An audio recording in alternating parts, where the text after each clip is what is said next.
In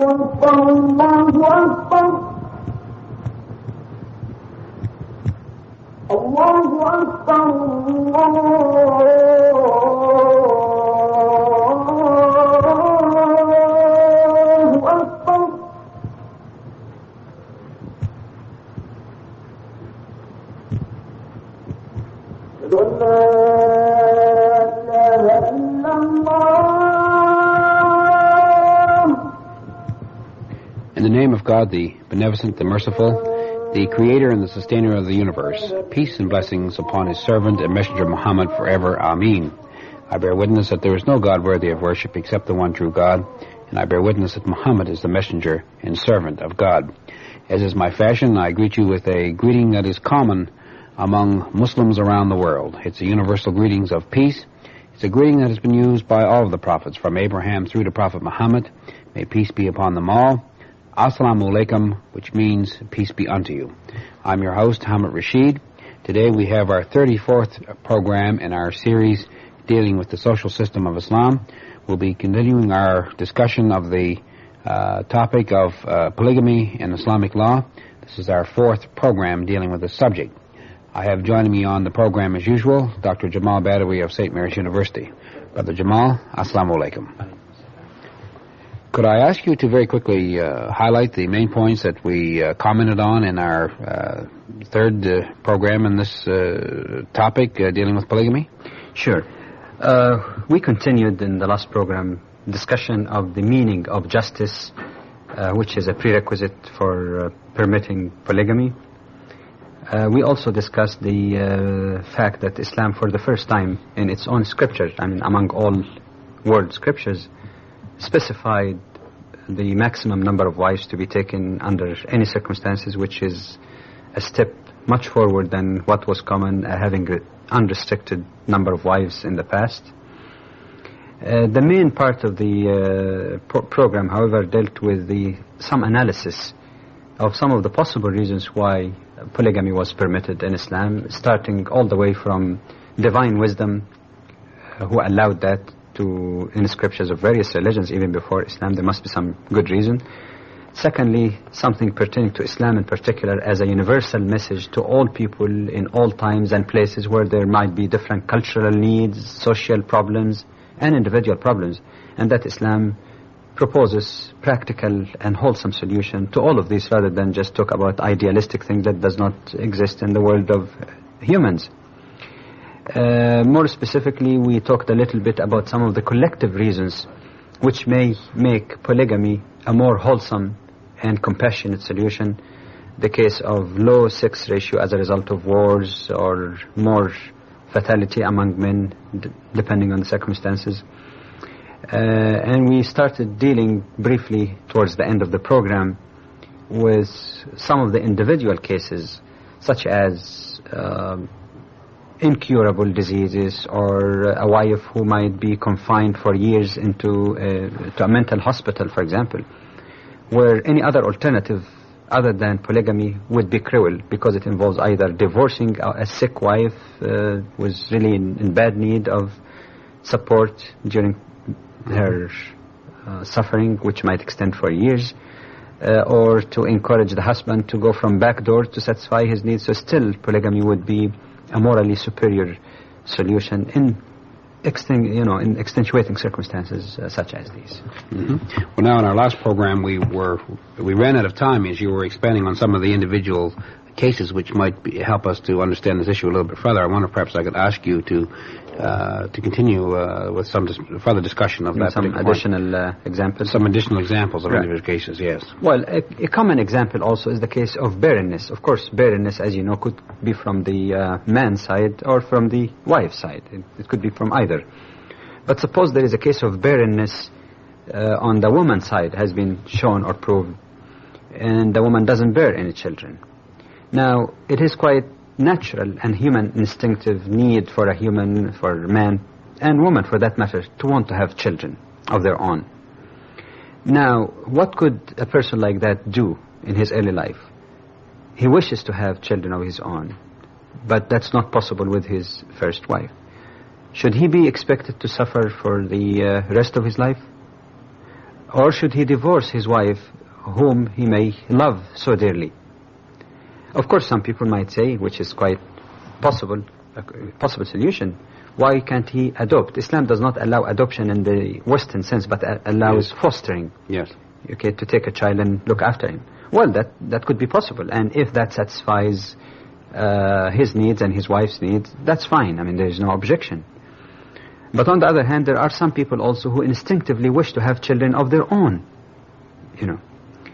And one would not expect them to suffer for the rest of their lives. In a case like that, taking a second wife may be, in some cases, again, a more morally superior and more compassionate solution than divorcing his wife or just going through this torture. There are other similar cases. I could only hint at one. There may be some individuals who have different dispositions. You know, God created people with different energies and feelings, and it doesn't need much stretch of imagination to know that there may be some exceptional cases where a person might have a sort of overpowering urge, which might not necessarily be consistent with the predisposition of his wife.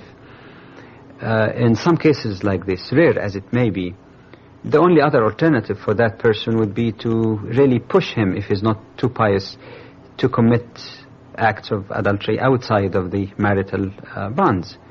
Well, Islam deals with the problem more honestly and face to face. You say, all right, if such exceptional case even exists, it is more moral and better to have things in the open, to have relationships which are protected legally, which are natural, instinctive, marital relationship, than to encourage this kind of backdoor type of solution to the problem. So there could be a variety of situations like that, not necessarily that it happens every second or for every person or every place, but it does occur once in a while.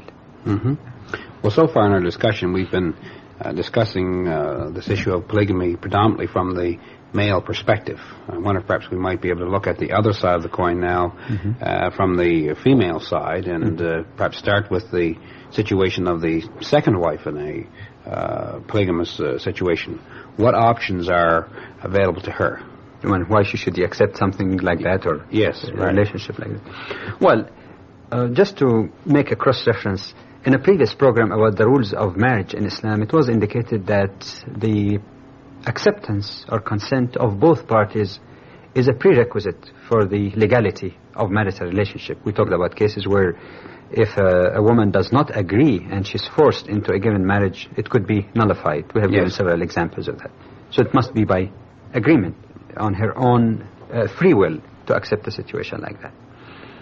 That means then that a woman, a second wife, if you will, is not forced or cannot be forced and should not be forced actually into a relationship with a man who's already married to another wife, assuming again that's accepted as a legal marriage. She has to voluntarily choose that and agree to it. Now, if we put emotions and social orientation aside, which might vary from one place to the other, and try to look at it perhaps on a more honest and objective way, it should not be too difficult to point out to certain cases where for the second wife, this is a good solution. Example. Suppose you have a widow or divorcee who may have, let's say, 3 children. Now, her chances for marriage may not be really that great. I mean, to get married to one person as his own and single wife, it happens, but it may not be as attractive, and her chances might be greatly reduced. Now, in a case like this, a woman may find out that it is better for her to experience the warmth of marital relationship, to have some male around, even a stepfather for her children to help in upbringing of those children. And she may decide that that position, her position as a second wife, is still better than loneliness and having to struggle alone in life for times to come, because she can't help it. She's either divorcee or widowed. There may be other cases where the woman is not necessarily in that particular position, but in a case of low sex ratio where youth are not particularly interested in getting married. Again, the only other alternative before her would be to spend her life as a so-called spinster without having the experience of marital relationship. Or if, that extends for too long, she may be tempted to break moral laws in order to satisfy her needs, whether physical or emotional. Also, that's another important part of it. Now, in a case like that, again, she may decide that it is better for her to get married even as a second wife rather than to remain single for the rest of her life. These examples that I just gave, these two examples, are not theoretical. If we really open our eyes and look around us, even in our own neighborhoods, we might find that there may be some cases like this where a great deal of suffering and deprivation is taking place, which most often lead also to breaking of moral laws. Well, in situations like that, Islam offers a solution. Instead of saying, suffer for the rest of your life, or no, you can't do it, and force the individual to violate moral laws, it provides a clean and practical solution for cases like that. But again, it's a matter of acceptance. Yeah. Well, now, what about the situation of the first wife? Is it necessary that she consent to the husband taking a second wife? What kinds of options and protections are open to her as the first wife? We cannot say that as a broad, blank principle that the approval or agreement of the first wife to her husband taking a second wife is an absolute prerequisite for taking a second wife. We cannot really put it that way. But we can say also that within the spirit of Islam and the spirit of Islamic law in general, it is only appropriate to have some discussion and consultation with the first wife. Of course, there will be lots of problems and objections, but it is not regarded really as a good character on the part of the person to get married to a second wife in secret, or to simply surprise his first wife after the decision is taken. This is not really a very appropriate or decent act to be taken. We're not talking strictly in terms of legality, but appropriateness. It is, however, possible that the first wife may have what amount to a veto right on her husband taking a second wife.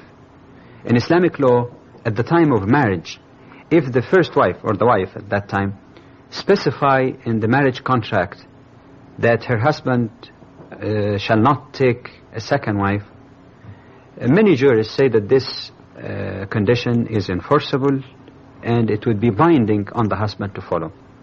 How they explained it, the various school of jurisprudence differed about the explanation, but not the principle.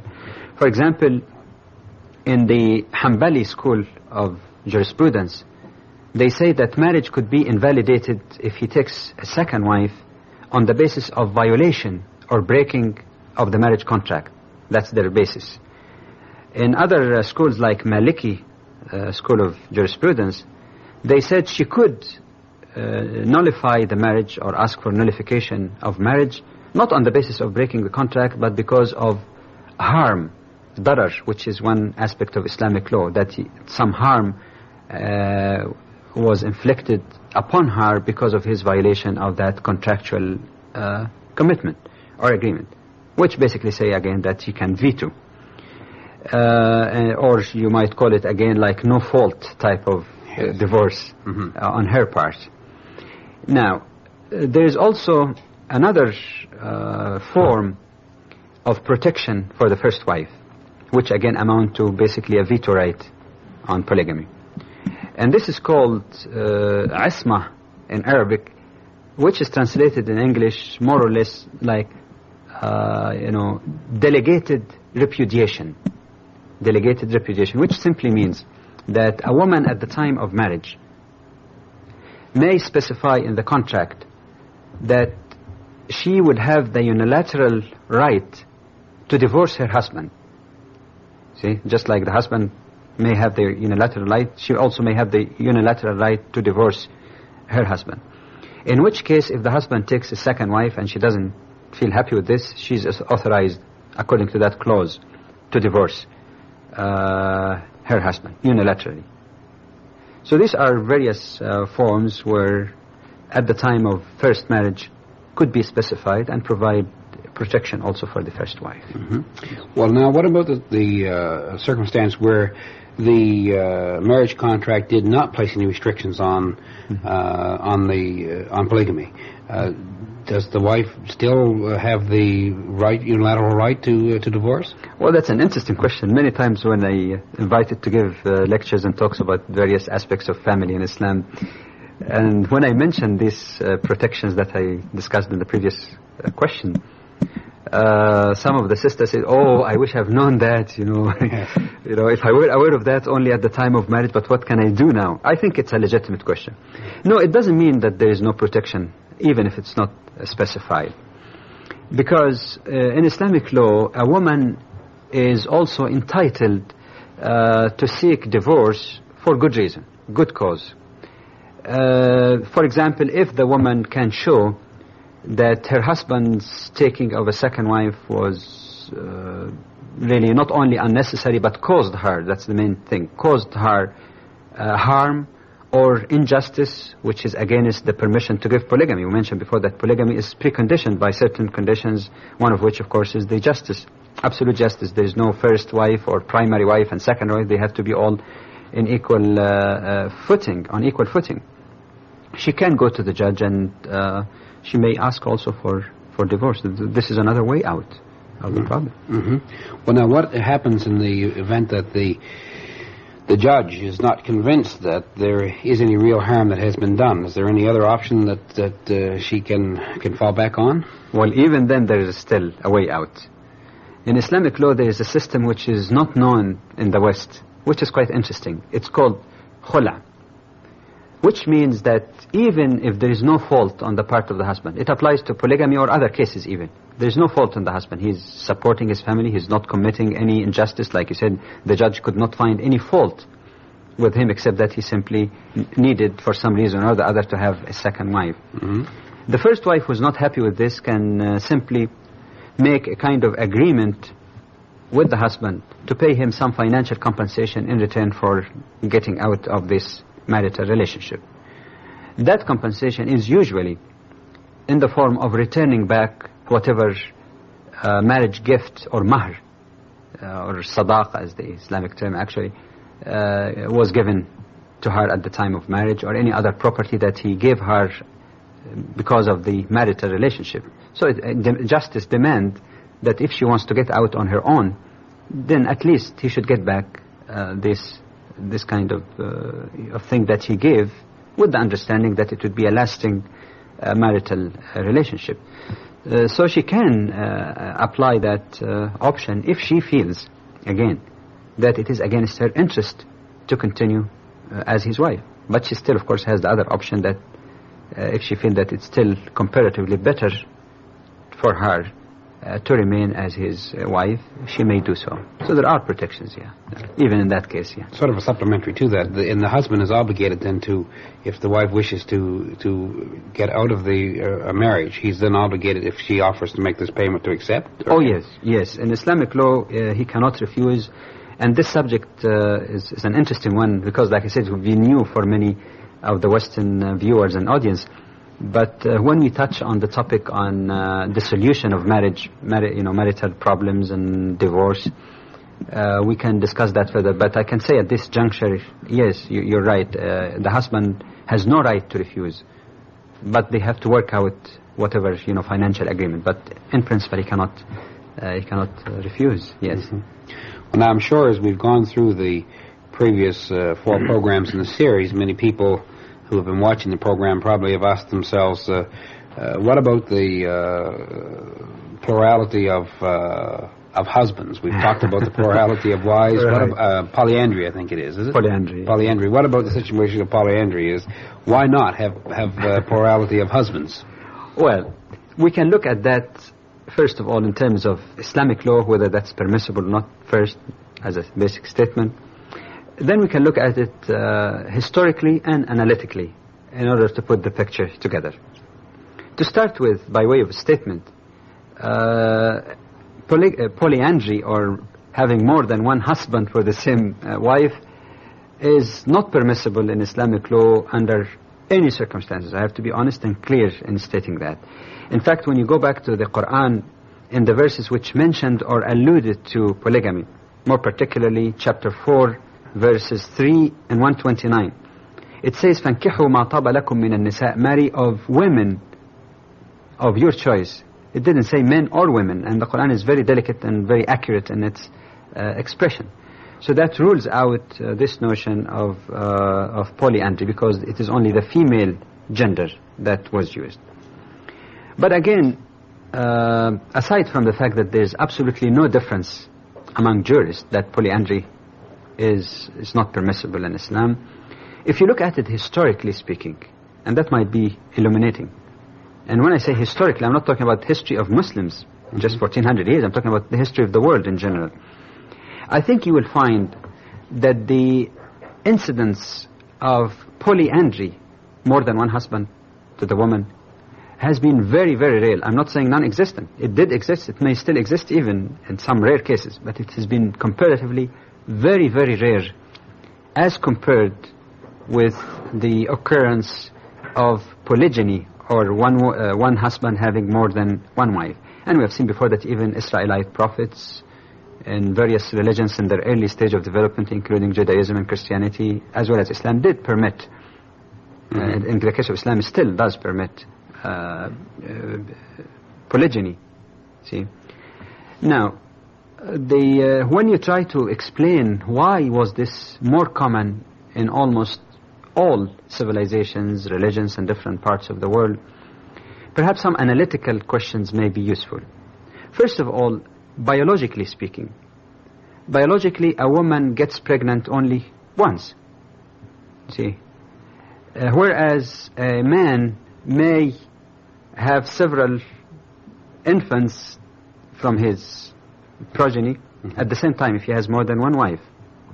Now, it is well known that in all cultures, everywhere, everybody agrees that every child is entitled to know his lineage, to know who his mother is and who his father is. There might be some exceptions to that, but I mean, it's almost universally accepted that this is something that any human being would love to know and determine with a great deal of certainty.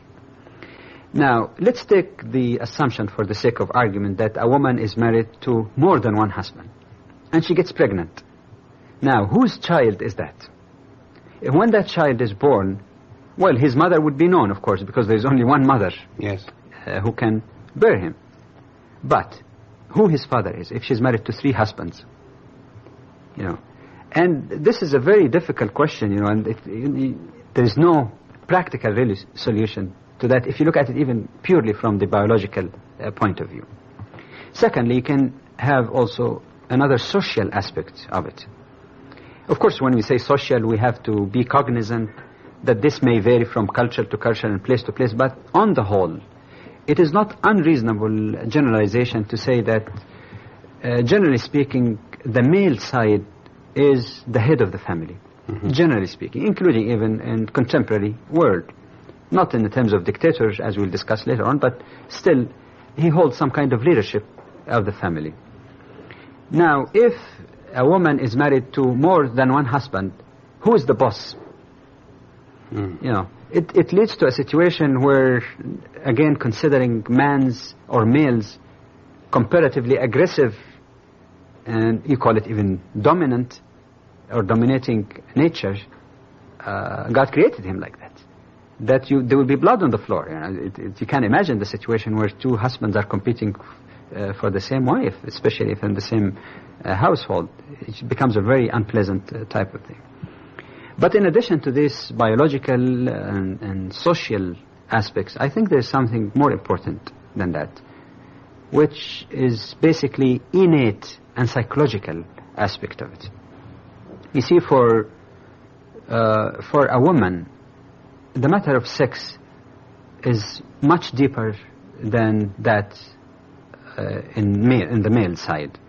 I'm not saying that male also doesn't have any feeling in the matter of sex, but you're saying comparatively speaking, the instinctive nature of woman is that sex is tied very much not just with the physical aspect, but with emotions and feelings, much more so than the male side.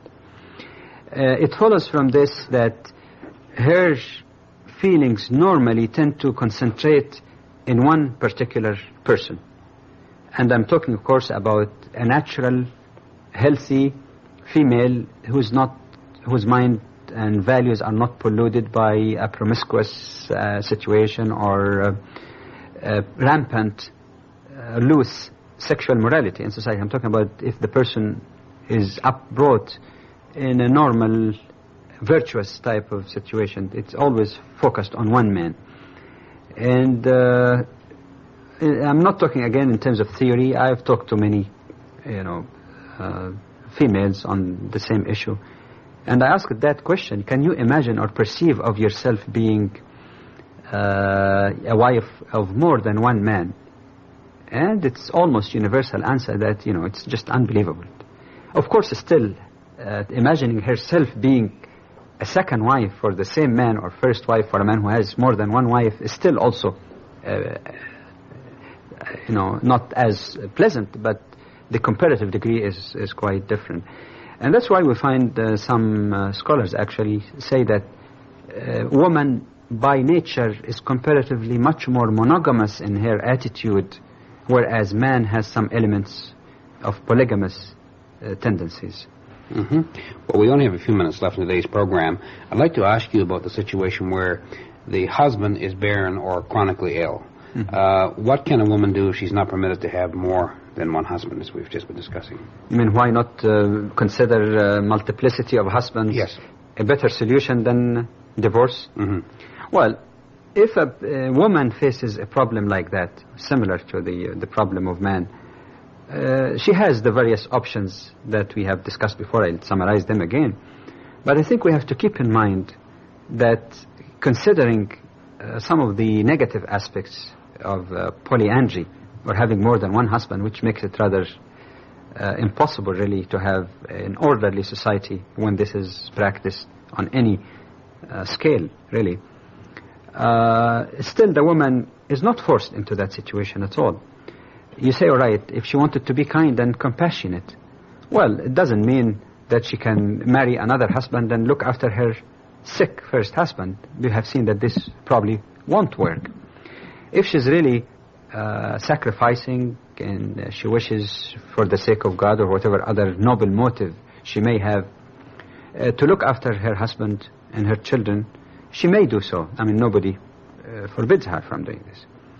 If, on the other hand, she chooses to terminate this marital relationship, then she can use the same measures that were described before in a case like that. So in other words, these measures we talked about, in the case the husband wants to take a second wife, she doesn't agree.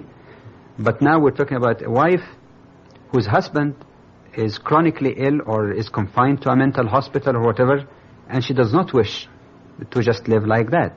She can apply the same measures, can use them here. She can go to the judge and ask for divorce, and of course that would be a very justifiable reason. She can use her delegated repudiation or isma, if that was specified in the contract, or suspended repudiation, that is at the time of contract she may also preserve certain rights or conditions, or she can ask for khula, returning back his property that he gave to her in return for nullifying the marriage.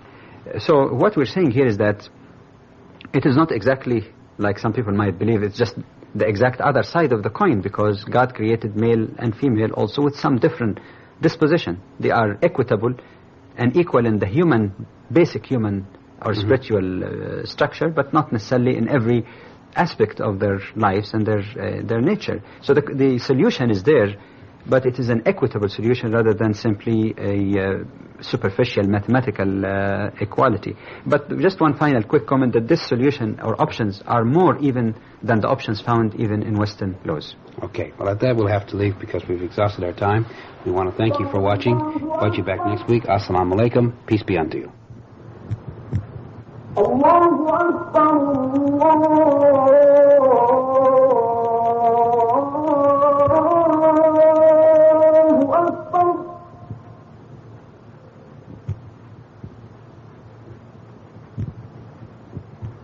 أشهد أن لا